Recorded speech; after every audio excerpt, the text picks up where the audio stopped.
అందరికీ నమస్కారం. మీరంతా పరకాల ప్రభాకర్ గారి కామెంట్స్ చూసే ఉంటారు.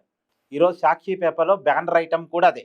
సాక్షికి, వైసీపీకి కావాల్సిన కామెంట్స్‌నే పరకాల ప్రభాకర్ గారు ఈ మధ్య పదే పదే చేస్తున్నారు. కారణం ఏంటి అన్నది కరెక్ట్‌గా తెలీదు. మేబీ ఆయన భార్యకి కేంద్ర మంత్రి పదవి ఇచ్చి, తనని మాత్రం కనీసం మేధావిగా కూడా పరిగణలోకి తీసుకోవట్లేదు అని, కూటమి ప్రభుత్వం మీద, బీజేపీ మీద, ఎన్డీఏ కూటమి మీద, టీడీపీ మీద ఏమన్నా పరకాల గారికి కోపం ఉందా నాకు తెలీదు. లేదు అంటే 2014 నుంచి 19 మధ్య గుర్తించి ప్రభుత్వంలో సలహాదారుగా పెట్టుకొని, ఇప్పుడు మాత్రం తనని గుర్తించట్లేదు అనేటువంటి కోపం ఏమన్నా చంద్రబాబు నాయుడు గారి మీద వ్యక్తిగతంగా ఉందా తెలీదు. కానీ ఆధారం లేకుండా స్వీపింగ్ కామెంట్స్ ఈ మధ్య పదే పదే చేస్తున్నారు. ఆంధ్రప్రదేశ్ ఎన్నికల సరళి గురించి. యాక్చువల్‌గా సరళిని వ్యతిరేకిస్తున్నారు ఆయన. ఎన్నికల కమిషన్ దేశవ్యాప్తంగా చేస్తున్నటువంటి మంచి రిజల్ట్ ఇస్తుంది.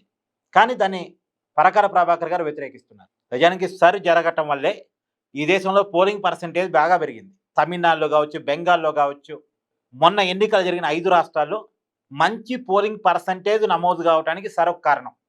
వారు ఒక్క బీజేపీని గెలవలేదు. కేరళలో కాంగ్రెస్ గెలిచింది, తమిళనాడులో విజయ్ గెలిచాడు. విజయ్ బీజేపీ వ్యతిరేకగా. సో బీజేపీ వ్యతిరేక ప్రభుత్వాలు కూడా ఏర్పడ్డాయి జరిగిన రాష్ట్రాల్లో. జరగటం అనేది బీజేపీకి అనుకూలం, ఎన్డీఏ కూటమికి అనుకూలం అని ఎవరైనా భావిస్తే అంతకన్నా పిచ్చితనం, అంతకంటే మూర్ఖత్వం ఇంకోటి లేదు. సరే, అది పక్కన పెడితే పరకాల ప్రభాకర్ గారు ఈ మధ్య పదే పదే చేస్తున్న కామెంట్స్ ఏంటంటే, ఆంధ్రప్రదేశ్లో 2024 సార్వత్రిక ఎన్నికల్లో, అది 2024 మేలో జరిగినాయి ఆంధ్రప్రదేశ్ పోలింగ్. ఆ రోజు 3 సెకండ్స్కి ఒక ఓటు నమోదైంది ఈవినింగ్ టైంలో. అది ఎట్ట సాధ్యం? మామూలుగా ఒక ఓటు ఈవీఎంలో వేయాలంటే 17 సెకండ్లు పట్టిద్దట. కానీ 3 సెకండ్లకు ఒక ఓటు పడింది. ఇది ఎలా సాధ్యమని పరకాల ప్రభాకర్ గారు నిన్న ఒక పాయింట్ లేవనెత్తారు. 3 సెకండ్స్కి ఒక ఓటు నమోదైందని ఎవరు చెప్పారు ఆయనకి? ఏ లెక్కలు చూపిస్తూ ఆయన మాట్లాడుతున్నారు? లెక్కలు చూపించకుండా ఇష్టం వచ్చినట్టుగా, నోటికి వచ్చినట్టుగా మాట్లాడటం అనేటువంటిది పరకాల ప్రభాకర్ గారు, అది కరెక్ట్ కాదు. నిజానికి ఒకటి మాత్రం వాస్తవం, ఆ రోజు ఈవినింగ్ టైంలో ఎక్కువ ఓట్లు పడ్డాయి. మిడ్ నైట్ వరకు పోలింగ్ జరిగింది, అది నిజమే. మిడ్ నైట్ వరకు పోలింగ్ జరిగింది చాలా పోలింగ్ కేంద్రాలు. కారణం ఏంటంటే ఈవినింగ్ టైంలో జనం ఎక్కువ పోగయ్యారు. నడి ఎండాకాలం కావటం వల్ల వృద్ధులు, వికలాంగులు, పింఛన్దారులు వాళ్ళంతా కూడా ఈవినింగ్ టైం ఓటు హక్కు ఉపయోగించుకోవడానికి వచ్చారు. ఈవినింగ్ టైంలో ఎన్నికల కమిషన్ నిర్దేశించిన సమయానికి పోలింగ్ బూత్కి చేరుకొని క్యూ లైన్లో ఉంటే అర్ధరాత్రి అయినా సరే ఓటు హక్కు ఉపయోగించుకుని వెళ్ళొచ్చు. అప్పటికి అంటే వాళ్ళు చెప్పింటానికి పోలింగ్ బూత్ దగ్గర రాకపోతే చేయగలిగింది ఏం లేదు. కానీ చెప్పింటయానికి పోలింగ్ బూత్ దగ్గరికి వస్తే ఆ క్యూ లైన్లో నిలబడ్డ తర్వాత అర్ధరాత్రి అయినా సరే ఓటు హక్కు ఉపయోగించుకొని పోయే అవకాశం ఉంది. కాబట్టి అర్ధరాత్రి వరకు పోలింగ్ జరిగింది. దానివల్ల ఈవినింగ్ టైంలో పోలింగ్ ఎక్కువగా నమోదైనట్టు కనపడింది. దానికి ఉన్న కారణం అది. రెండోది, ఆ రోజు అసలు వైసీపీ ఏం చెప్పుకుంది? పెద్ద ఎత్తున పోలింగ్ జరిగితే, పెద్ద ఎత్తున లైన్లో మహిళలు, వృద్ధులు నిలబడితే వీళ్ళంతా మా పాజిటివ్ ఓటర్సు, మా పెన్షన్దారులు, వీళ్ళంతా వృద్ధులు, వికలాంగులు పెద్ద ఎత్తున వచ్చి ఓట్లేస్తున్నారు వైసీపీకి అనుకూలంగానే ప్రచారం చేసుకుంది. ఆ రోజేమో ఈవినింగ్ టైంలో పెద్ద ఎత్తున ఓటింగ్ రావటానికి వైసీపీకి ఉన్న పాజిటివ్ వేవ్ కారణం ప్రచారం చేసుకున్నారు. ఈ రోజేమో ఏదో మేనేజ్ జరిగిందని ప్రచారం చేస్తున్నారు. ఒకవేళ అనుమానం ఉంటే ఎప్పుడు ఉండాలి?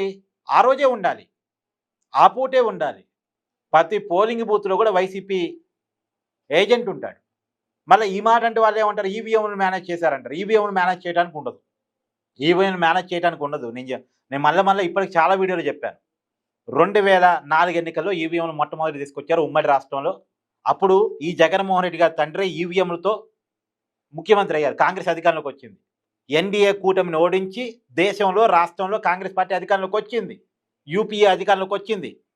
అక్కడ మన్మోహన్ సింగ్ ప్రధాని అయ్యారు, ఇక్కడ వైఎస్ రాజశేఖర రెడ్డి ముఖ్యమంత్రి అయ్యారు. ఈవీఎంలు ప్రభుత్వంలో ఉన్నోళ్ళకు ఉపయోగపడే కాడికైతే ప్రభుత్వం ఎట్ట మారి ఉంటుంది? అప్పుడు 2009లో కూడా తిరిగి కాంగ్రెస్ ప్రభుత్వాలే కంటిన్యూ అయినాయి ఇదే ఈవీఎంలతో జరిగిన ఎన్నికల్లో. 2014 ఎన్నికల్లో జగన్మోహన్ రెడ్డికి 67 సీట్లు వచ్చింది ఇదే ఈవీఎంలతోటి. ప్రతిపక్ష నాయకుడు హోదా వచ్చింది. మొట్టమొదటి ఎన్నికలు వైసీపీ ఫేస్ చేసింది. 151 సీట్లు వచ్చినాయి 2019 ఎన్నికల్లో ఇదే ఈవీఎంలతోటి.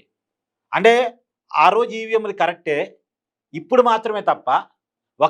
ఒకవేళ ఈవీఎంలు మేనేజ్ చేయటమే నిజమైతే ఎవరికి ఉపయోగపడేటట్టు మేనేజ్ అవుతాయి?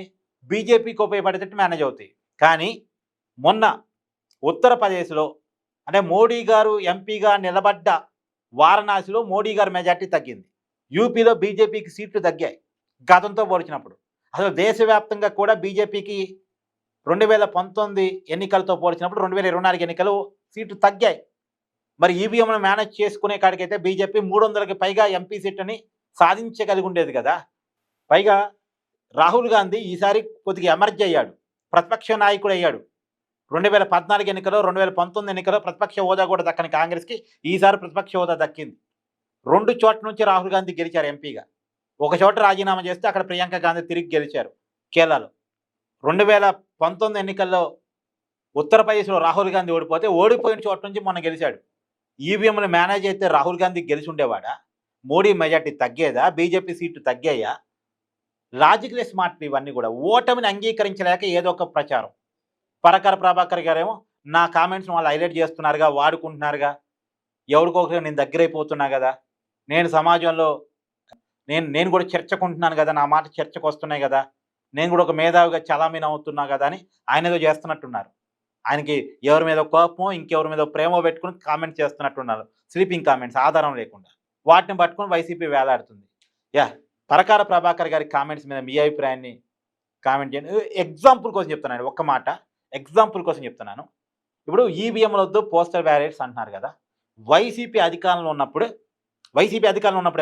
వైసీపీ అధికారంలో ఉన్నప్పుడే ఇంకా టీడీపీ, బీజేపీ పొత్తు కుదరనప్పుడే పోస్టల్ బ్యాలెట్స్ ద్వారా పట్టభద్రుల ఎమ్మెల్సీ ఎన్నికలు జరిగినాయి. రాయలసీమలో జరిగినాయి, ఉత్తరాంధ్రలో జరిగినాయి. మొత్తం రాష్ట్ర వ్యాప్తంగా పట్టభద్రుల ఎమ్మెల్సీ ఎన్నికలు జరిగితే టీడీపీ గెలిచింది. రాయలసీమలో కూడా పులివెందల కలిసి ఉన్నటువంటి రాయలసీమ పట్టభద్రుల నియోజకవర్గంలో కూడా టీడీపీ అభ్యర్థి గెలిచారు. అప్పటికే ప్రభుత్వ వ్యతిరేకత పీక్స్కుందని అర్థం. అది ఈవీఎంలు కాదు మేనేజ్ చేయడానికి. మళ్ళీ అప్పటికి వ్యవస్థలన్నీ వైసీపీ చేతిలోనే ఉన్నాయి. వైసీపీ చేతిలోనే అధికారం ఉంది. ఇంకా బీజేపీ, టీడీపీ ఒకటి కాలే. అప్పటికే వైసీపీ పట్ల, జగన్ పట్ల జనంలో విపరీతమైన వ్యతిరేకత వచ్చింది అనటానికి ఆ ఎన్నికలు ఒక ఉదాహరణ. పోస్టల్ బ్యాలెట్‌తో జరిగిన ఎన్నికలు. ఇక్కడ ఎన్నికలు పోస్టల్ బ్యాలెట్స్‌తో జరిగాయా, ఈవీఎంలతో జరిగాయా అన్నది కాదు. జగన్ వద్దనుకొని జరిగాయి. జగన్ ఓడించాలని జరిగాయి. ఈ విషయం పరకాల ప్రభాకర్ గారికి అర్థమైతే చాలా మంచిదని నా ఉద్దేశం. యాహ్! మీ అభిప్రాయాన్ని కామెంట్ చేయండి.